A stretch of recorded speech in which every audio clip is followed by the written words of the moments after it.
Hey everybody, welcome back to Church Talk.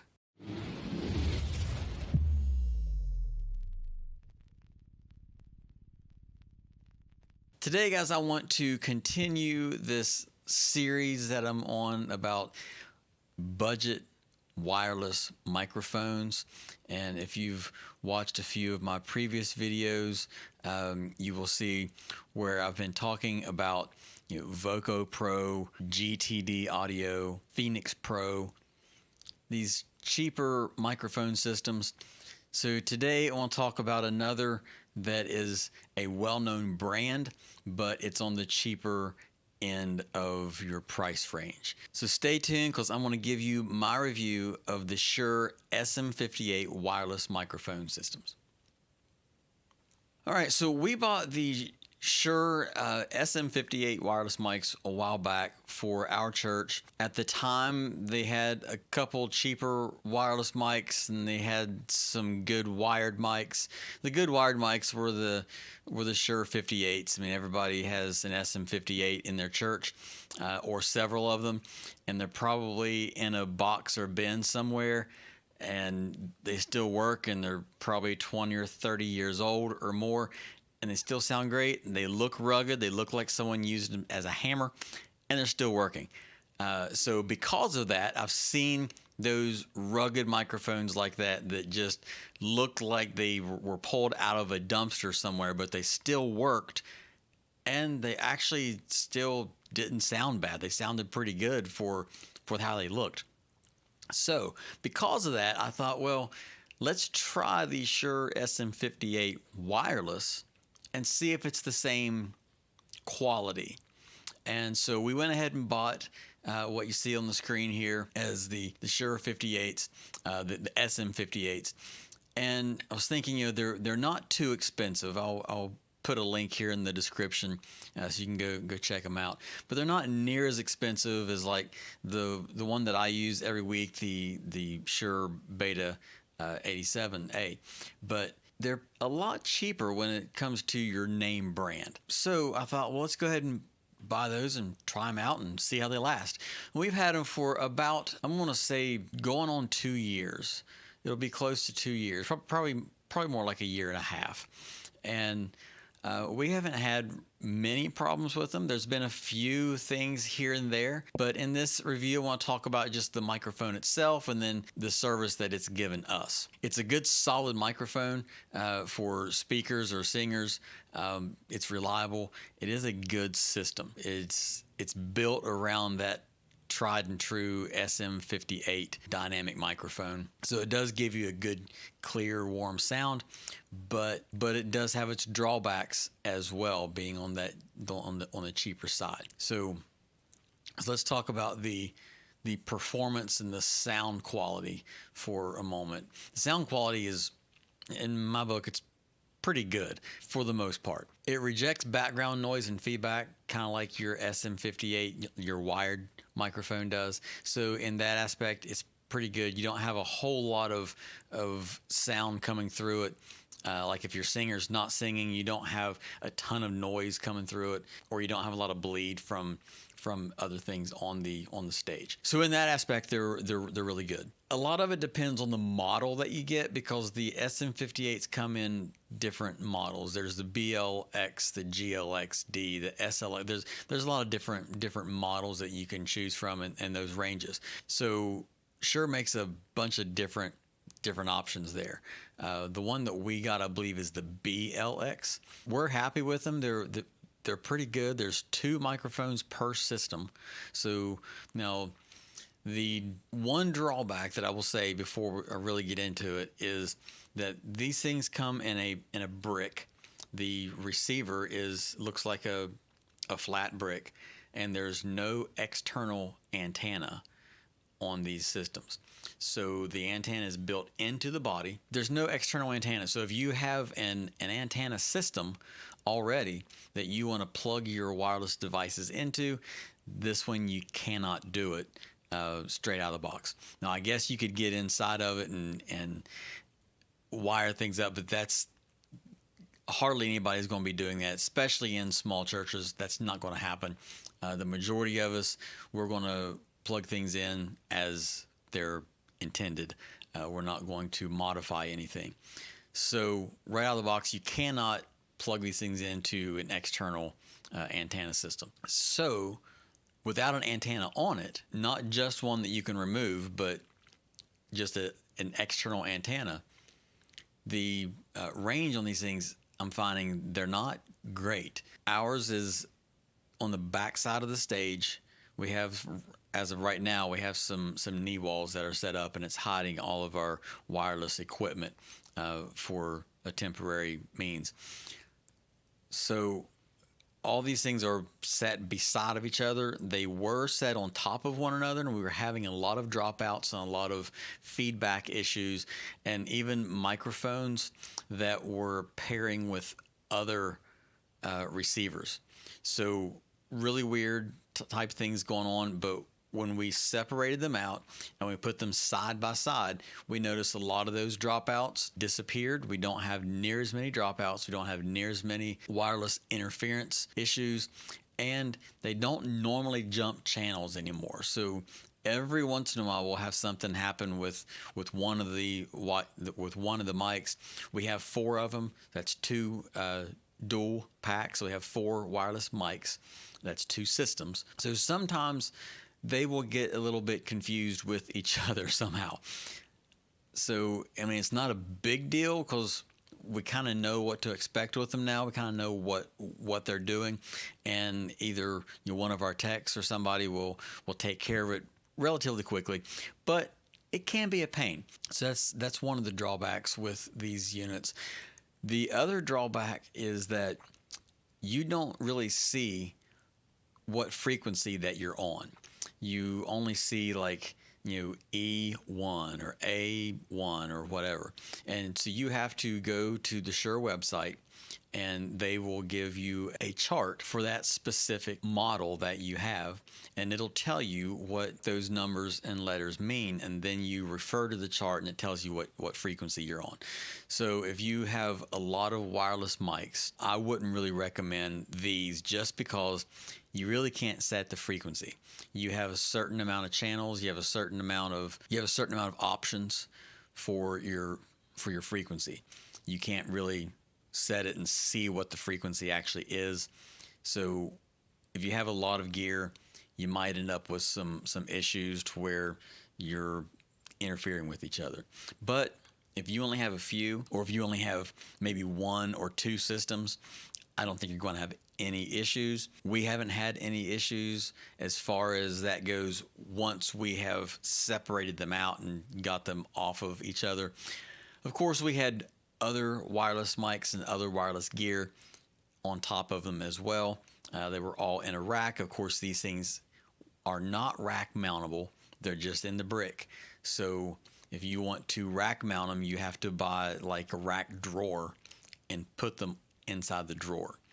So there's not a real good way to truly rack mount these things.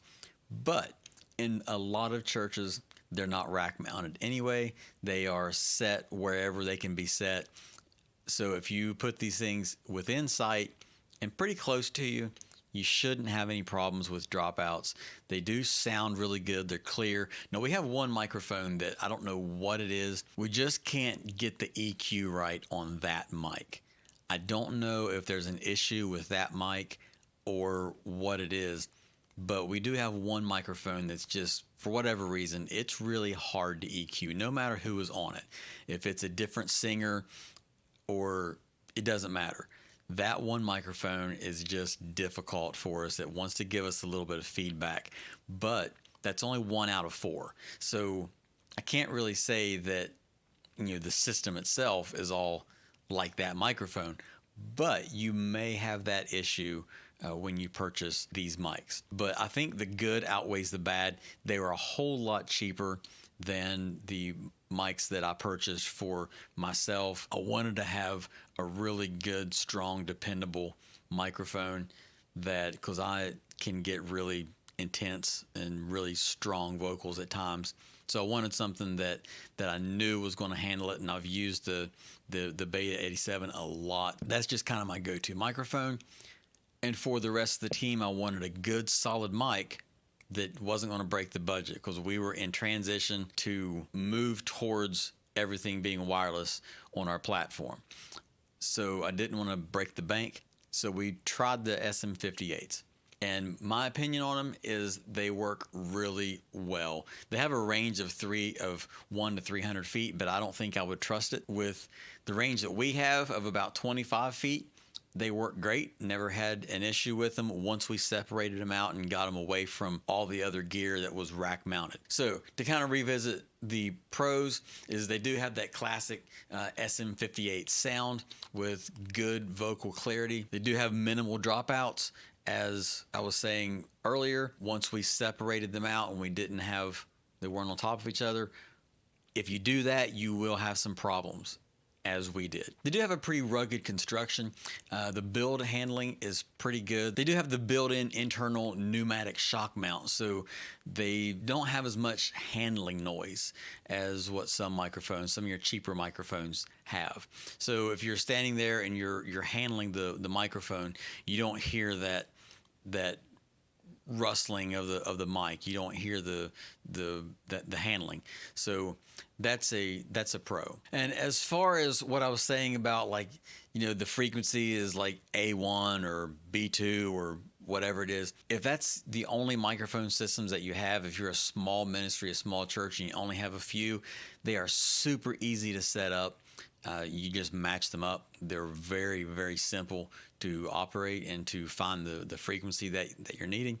Well, not needing, but apart from each other. So they are very simple to set up. Now, some of the cons is they require AA batteries, which they do last a good while. We're using rechargeable batteries right now. And I found with the rechargeable batteries is normally your AA batteries are 1.5 volts. These rechargeable batteries are 1.2 volts. And I found out that with the rechargeable batteries, after about a year's use, we found that they may not be quite 1.2 volts anymore. They may be just a little bit less. So with that, we haven't had any issues with these mics, but I've had issues with my wireless guitar pack that it's wanting to cause frequency, I think because the batteries are too low. But we haven't had any issues with them with these microphones. We've been using the rechargeables because I hate buying batteries and trying to get as much life out of them as we can, and then they die on you, or continue to buy batteries when you don't really need buying batteries because you want good fresh batteries, and so it's just a waste. So we're buying the rechargeables. They're AA batteries, so it can be a little bit of a hassle to put batteries in them all the time, but it's not a big deal. They are a little bit more expensive than your normal budget brands. As we were talking about the GTD and the Phoenix Pro, they are more expensive than those, but I will say that they are a higher quality than those as well. I think all of them are good for their price range, but as you move up in price with wireless microphones, as I was saying in some of the other videos, you truly do get what you pay for. So when you buy the expensive stuff, you are getting a higher quality. When you buy the less expensive, you are getting a lesser quality. That's just the way it is with microphones, especially wireless microphones. The other drawback is this is a basic model, so it lacks the functionality of some of the more expensive models that you will find. The on-off button is just a simple push button, which if you grip that microphone, you may mute it or turn it off if your hand or finger touches the button and you actually grip it. You might turn it off while you're using it. I'm not really a fan of a push button. I like the switch because I want to make sure that when I turn it on or turn it off, I can feel it move. I don't have to look at a light or whatever to know, did the button work? I felt the switch move. So it does lack some of the functionality of the higher end equipment, but you're still getting a good microphone system for the money, and it is a Shure name brand. So if you find a good brand and they put their name on it, you pretty much know it's going to be decent quality, even when you find something that they put out that's cheaper. So overall, I would say that it's a top tier brand name, but it's not really top tier quality. It has served us well. It's doing well. And I don't expect us to have to replace them anytime soon. I hope not. But if we had to do it all over again and we had the budget, I would have bought higher end equipment. Would have bought something that is rack mountable, something that has an external antenna, and something that has the rechargeable battery pack built into it. But I will say that they sound excellent. They're easy to maintain. They're pretty rugged feeling. They have the same feeling and everything as the old SM58s, or say the old, but they're the tried and true microphone. They're still selling them today, so they're pretty cheap. But that's beside the point. But on many of the other videos, as I've said, if you cannot spend the money to get the higher end equipment, I would recommend sticking with the wired 58. That way you can save the money to get the one that you really want or need. However, these microphones are great if you can keep your receiver close by the stage, keep the receivers from other receivers that's going to cause interference, and if you're needing a good quality system on a budget, I would recommend these SM58s. They seem to be pretty good microphones for us so far. So this is a good mid-range unit. It's higher than the budgets, but it's not as high as your higher end products that Shure sells, and Sennheisers, and all the top tier name brands. So guys, I hope this video has been a help to you. I hope it's been some value to you. If it has, make sure that you hit the like button and the subscribe button and click the bell so that when I upload new videos, you will be noticed. And while you're at it, head over to robinjen.com. Right there you can see like some of the t-shirts, one of the shirts I'm wearing, whoever travel mugs and things like that on there as well. So if you see anything you like, pick it up, helps the channel, and we'll see you guys next time on